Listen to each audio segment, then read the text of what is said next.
Okay, so this is 410. We already did this in class. I don't know how well you understand it, but I'm just going to redo it and show you how I would do it. So 410 basically states that a dock worker applies a constant horizontal force of 80 newtons to a block of ice on a smooth horizontal floor. The frictional force is negligible. The block starts from rest and moves 11 meters in 5 seconds. A, what is the mass of the block of the ice? If the worker stops pushing at the end of 5 seconds, how far does the block move in the next 5 seconds? And so I already wrote down some key stuff or whatever. This erasing is from my first attempt of trying to film this video, but I feel like I did a really bad job. So yeah, and I just kind of wrote down so that, you know, find its acceleration, what is the mass, how far does it, find how far it goes in the next 5 seconds. And we have that a block is being pushed with a constant force of 80 newtons for 5 seconds, and it travels 11 meters from rest. So yeah, with these problems, they give you information, and usually I don't write down the information, but I would take note of it, such as a constant force of 80 newtons. Whenever you see a constant force, you can automatically assume that acceleration is going to be constant. So that's like a mental note I think of, because with this equation, usually the force isn't altering. I mean, we will deal with that later in this class, I think, where like these are varying, but the force will not be varying, the mass will not be varying. So really it's all dependent on the acceleration. And because these two do not vary, then this has to be constant. So I would write that down.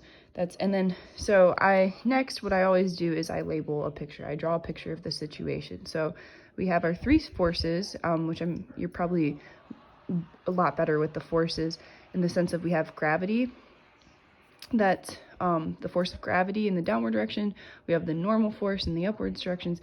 They usually don't write it like that. I don't care though. That's how I've always written it. So whatever. And then we also have the force of 80 newtons pushed to the right. And so the third thing I do after analyzing the problem and drawing the picture is I always make my force charts. And so they look like this. We have a X column and we have a Y column for the direction that each force is moving in. So we're labeling that to the right is positive and up is positive, and these are really helpful, especially with the problems that we were doing today, because you're going to have things that are moving both in the X and the Y direction. So to have this kind of like little chart to show is really nice. And what I do is I just label my forces. So we have normal force, we have our force of gravity, and then we also have our force that is moving to the right. And then these whole columns are equal to the total.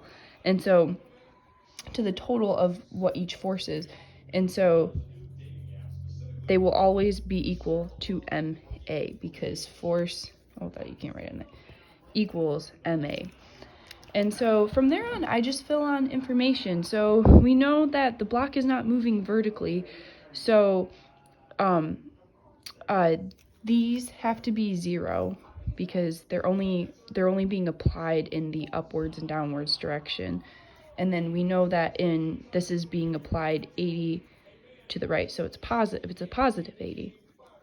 Now in the Y direction, we know that because it's not moving up and down, that ultimately this has to equal 0. So this column doesn't even matter. And we also know that because this force is being applied horizontally,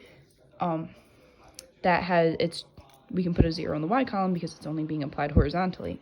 And so then we know that the force of gravity is equal to mass times gravity, or the acceleration due to gravity. And because this is equal to 0 and this is 0, this is a negative, by the way, because gravity is pulling down on the object, which is traveling the opposite direction. Because of that, we know that the normal force has to equal mg, because these cancel out. So really what we're left with is this right here, 80 equals ma. I'm gonna also, because you can do this with multiple bodies, I like to label, we're saying this is box, or it's literally block, whatever. Okay, so from then on, in this equation, or in this problem especially, we're allowed to use the kinematics because of what I said, the constant force of 80 newtons.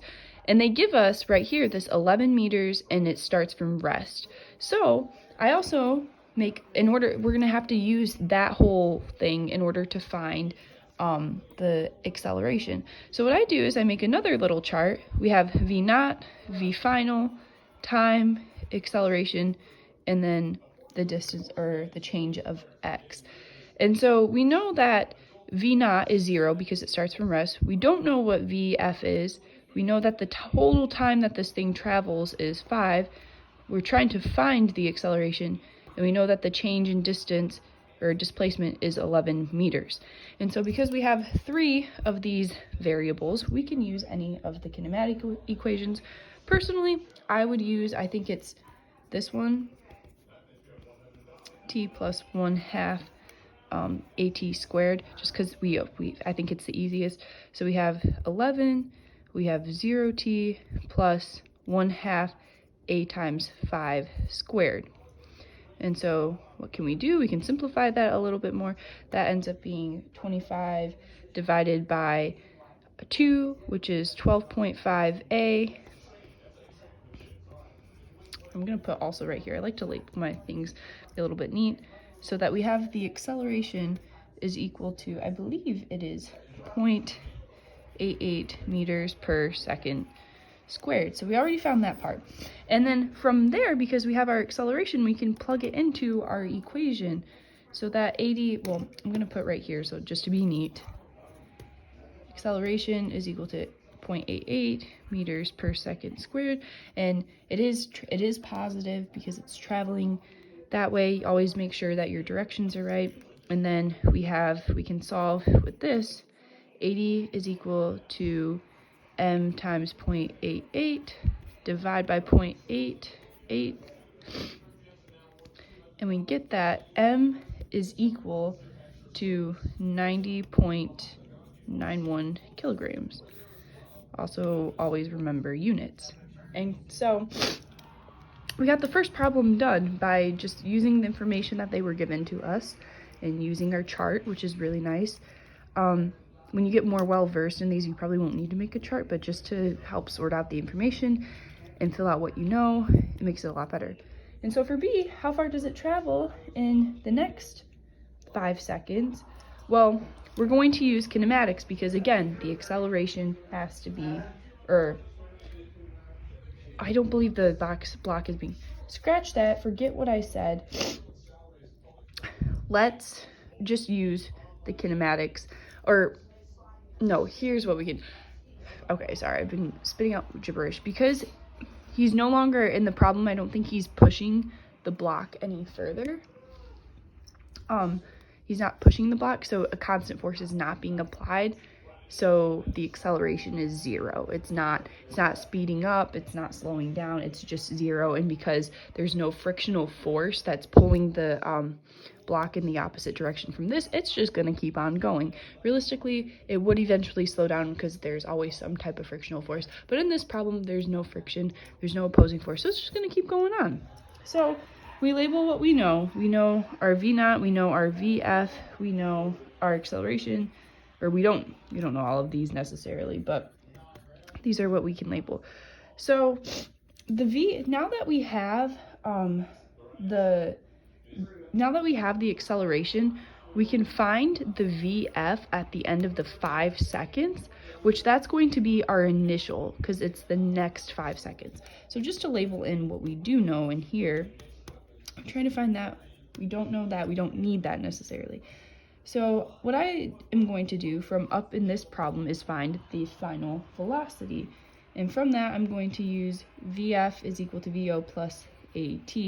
So VF, and because initial velocity in this section is 0, plus 0.88 times 5.